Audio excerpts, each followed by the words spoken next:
So here we are, it's July 10th, 9th, 10th, I don't know. It's Tuesday. I think it's the 10th.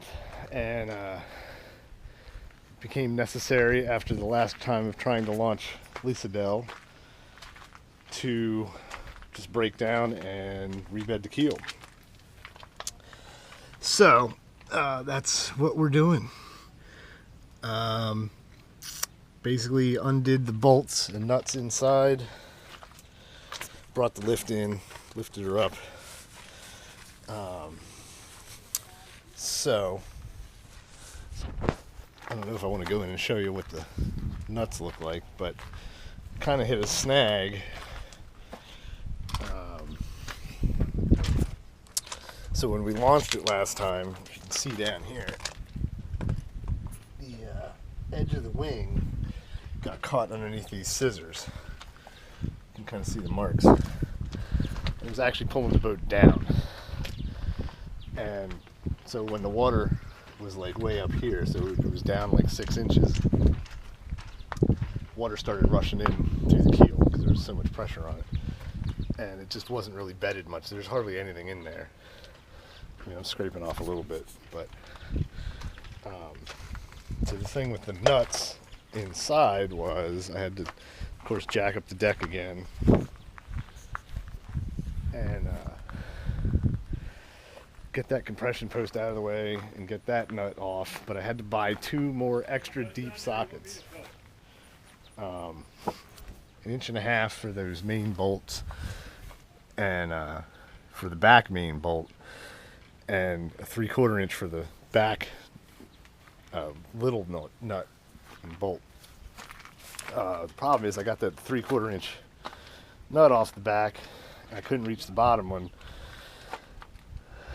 and so I bought the 3/4 inch nut, or extra deep socket, and the nut that was on it was too big. Go figure. So basically I thought I was screwed.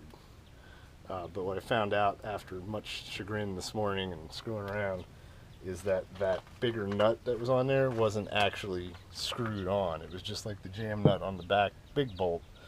It was just laying there. It was just rusted solid to the thing. So after I put enough PB blaster on it, I torqued around with it with a big screwdriver, I was able to pop that off and pop the corroded washer off. So once I got that, I was able to loosen up the main, the middle big bolt and nut enough that the keel wouldn't drop off, but that we could lift it up. So that's where we're at.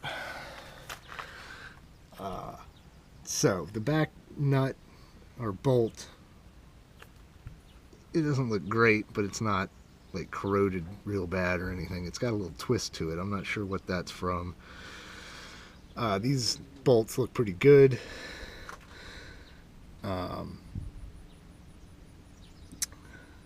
Actually, up underneath here, I don't know if you can see it, somebody drilled holes to put the bilge pump in. Of course, it went through all the way through the stub, so there's water leaking through there, I'm sure.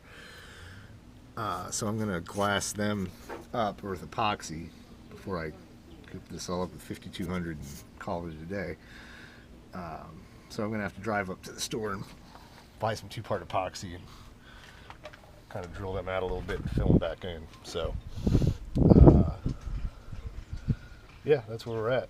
Hopefully I can get this all done this afternoon, put everything back, get everything cured up for the weekend, and then be able to launch. So that's my July 10th update. For anybody is curious, head over to the Shooting the Breeze Sailing podcast. I've been giving audio updates as well, and I'll probably speak more to